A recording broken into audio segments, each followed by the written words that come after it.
Lah Rasulullah ini mengatakan ternyata apa? Setuju. Buktinya apa? Rasulullah nggak komplain. Dan ini dikasih reward oleh Allah, beliau masuk surga. Ternyata fadilah menjaga wudhu dan sholat ba'dal wudhu adalah dikasih reward apa? Surga oleh Allah Subhanahu wa taala. Makanya sing ngentutan ya gelek-gelek wudhu. Ojo ngentutan gak wudhu. Lah apalagi baca Quran ndak wudhu. Jangan.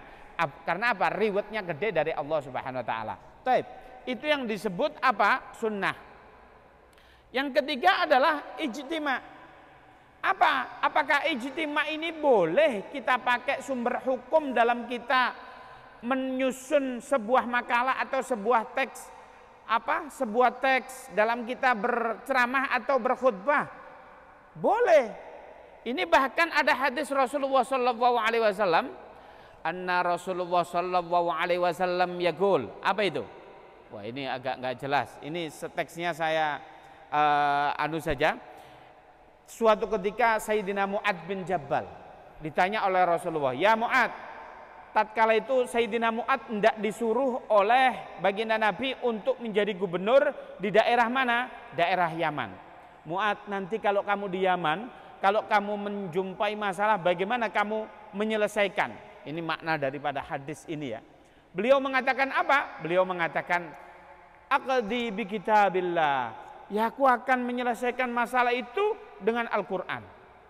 Fa'in lam tajid, kalau kamu tidak nemu, maknanya kata-kata tidak nemu ini Al-Qurannya lengkap.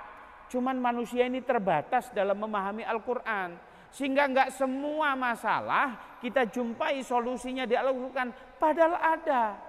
Nah, kalau orang yang pengen menjumpai solusi di setiap permasalahan kita, gelek-gelek ngaji, sering-sering ngaji, sering-sering tadabbur Al-Quran, sering-sering baca apa? Nah, itu. Nah, kemudian apa?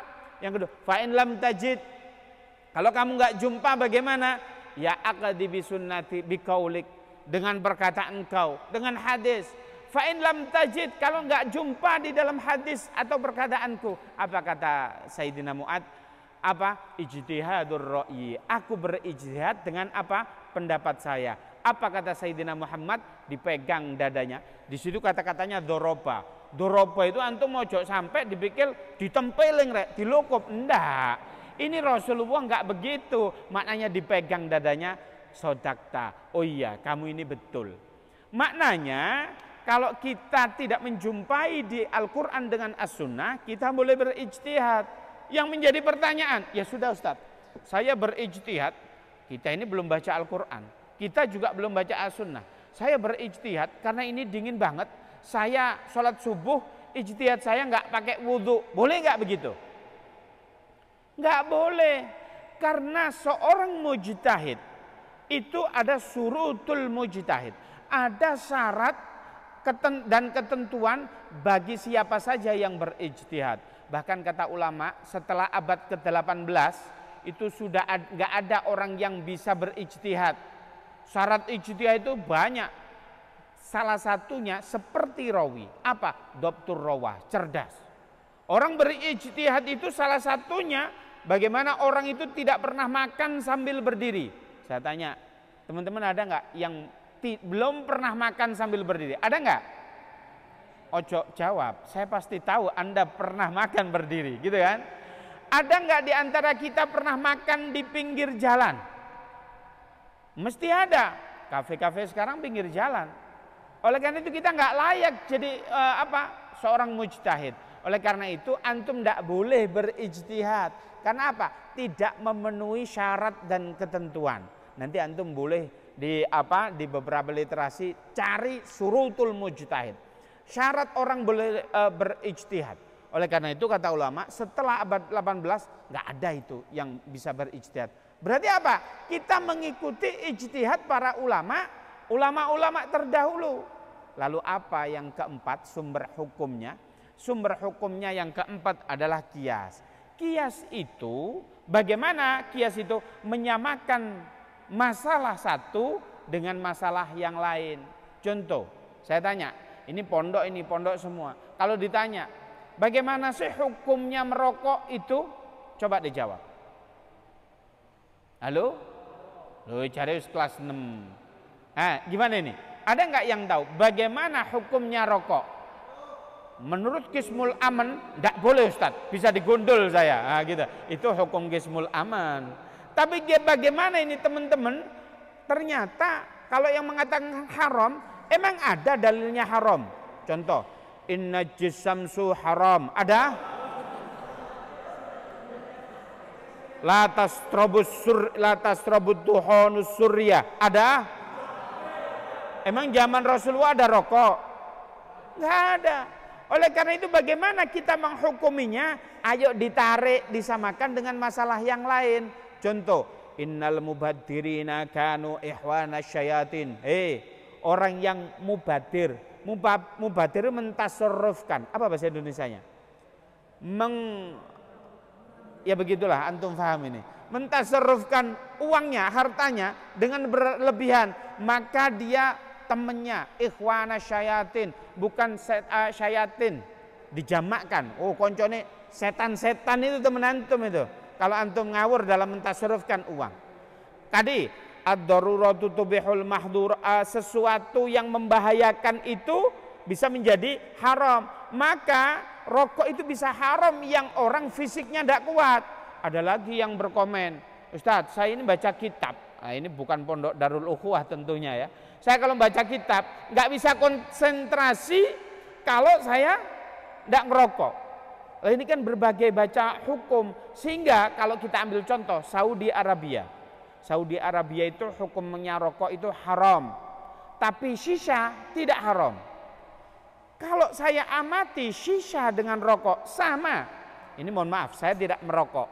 Saya tidak pernah nyisa. Seumur hidup sehisap pun saya tidak pernah. Tapi saya ingin menempatkan sebuah hukum di atas ilmu begitu. Itu bagaimana? Di Saudi itu haram, tapi shisha tidak haram. Saya kaji itu apa sih perbedaan shisha dengan rokok? Sama saja. Saya teliti dengan baik kenapa warga ulama-ulama Saudi itu tidak mengharamkan shisha tapi mengharamkan rokok. Ternyata kenapa? Karena guru-guru ulama dari Saudi itu ada guru dari Indonesia. Yaitu apa?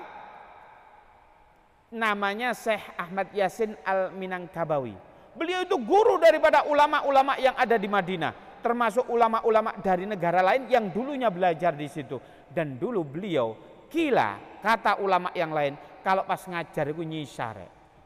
Sehingga apa? Di sana nggak berani mengharamkan. Orang gurunya nyisa. Ya enggak? Sehingga ini enggak bisa antum patok bangkrong. Apa ini kalau patok bangkrong di dalam bahasa Indonesia? Enggak bisa mengatakan bahwasanya rokok itu haram mutlak, enggak. Jadi hukumnya ada haram, ada makruh, ada mubah. Lek sunah ganok. Wah, ngawur iku. Mesti ulama lek ngomong itu. Sehingga apa? Haram bagi Anda merokok yang Anda sakit-sakitan. Haram di tempat publik ngerokok yang merugikan teman-teman yang lain. Haram di kendaraan.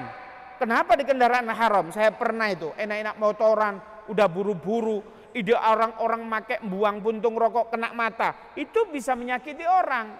Itu kan tidak boleh. Jadi hukum sesuatu, al-hukmu yadullu ma'al illah. Hukum itu ditetapkan berdasarkan apa? Illahnya. Ya kan begitu? Ya kan? Itu bab rokok. Masih banyak yang lain. Hukum itu banyak sehingga kalau antum nggak jumpai maka cara menetapkan hukumnya yaitu dengan cara qiyas. Toib, ini pertanyaan dari saya. Bagaimana cara kita memahami Al-Quran? Saya tanya, Al-Quran itu kita tidak boleh ya ikhwan. Antum mengatakan saya Google Allah Subhanahu Wa Taala, tidak boleh. Saya Google Nabi Muhammad SAW, boleh apa tidak? Tidak boleh. Saya tanya, berarti kita kalau memahami tafsir dahulu. Kita akan kulik 4 sumber ini. Yang pertama Al-Quran. Bagaimana cara antum memahami Al-Quran? Berarti apa? Dengan qaul ulama, dengan tafsir. Maka tafsir itulah yang kita pakai. Sekarang yang jadi pertanyaan, kalau ada 2 tafsir, yang pertama tafsir Al-Misbah atau tafsir Jalalain begitu. Yang kedua Ibnu Katsir. Antum pakai mana? Ibnu Katsir atau tafsir Jalalain? Hah? Halo? Tafsir apa? Coba angkat tangan yang bisa jawab. Tafsir mana?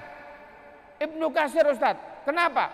Itu yang sering saya dengar, Ustadz. Nah, enggak begitu caranya. Ahli ilmi menjawabnya enggak begitu. Rasulullah pernah berkata, next, antum mana ini? Coba. Cara memahami, next.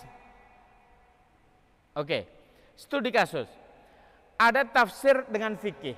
Mana yang kita pakai? Tafsir itu begini. Ada tadi pertanyaan adalah apa? Satu Ibnu Katsir, satu tafsir Jalalain. Rasulullah pernah berkata, itu hadisnya, bisa antum baca. Ahsanul qarni summa yaluna summa yaluna summa yaluna ila akhiril hadis. Sebaik-baik masa adalah masaku. Kemudian masa yang lebih baik, yang baik selanjutnya apa? Yaitu summa yaluna summa yaluna summa yaluna. 3 kali Rasulullah mengucapkan 3 kali. Maksudnya apa? Zaman terbaik zaman Rasulullah. Iya dong. Kalau kita ada masalah tinggal menanyakan kepada Rasulullah. Lah kan enak. Lah zaman setelah Rasulullah meninggal, kita nanya ke siapa? Yaitu apa? Summa yaluna summa yaluna summa yaluna. Ahli hadis mengatakan apa? Ya ini masa terbaik setelah Rasulullah apa? 3 abad setelah Rasulullah. Ini disebut ulama salaf. Ya, antum pahami. Ulama salaf itu yang lahir di era 3 abad setelah wafatnya Rasulullah. Jadi abad pertama, abad kedua, abad ketiga ini ulama salaf. Kalau yang sekarang nama saja. Kalau ada ini Ustadz Faiz ini ulama salaf, nama saja, bohong itu. Saya lahir era sekarang. Ulama salaf itu adalah ulama yang lahir di abad pertama, kedua dan ketiga. Setelah itu disebut ulama khalaf. Apa sih ulama khalaf itu? Ya ulama setelah 3 abad sampai 1000 tahun atau 10 abad. Nah di zaman sekarang 1000 tahun sampai sekarang itu disebut ulama asril hadis, ulama modern.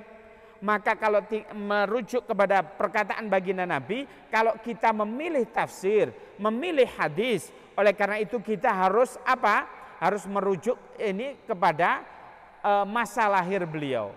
Berarti apa yang kita dahulukan? Saya tanya, tafsir Jalalain atau Ibnu Katsir? Ibnu Katsir. Kenapa? Ibnu Katsir lahir di zaman ulama salaf. Apa? Tafsir Jalalain ulama zamannya Imam Nawawi. Apa? Oh ya, ulama khalaf. Sehingga kalau ada sumber hukum tafsir antara tafsir yang ulama salaf dengan khalaf, ya sudah kita ambil yang salaf.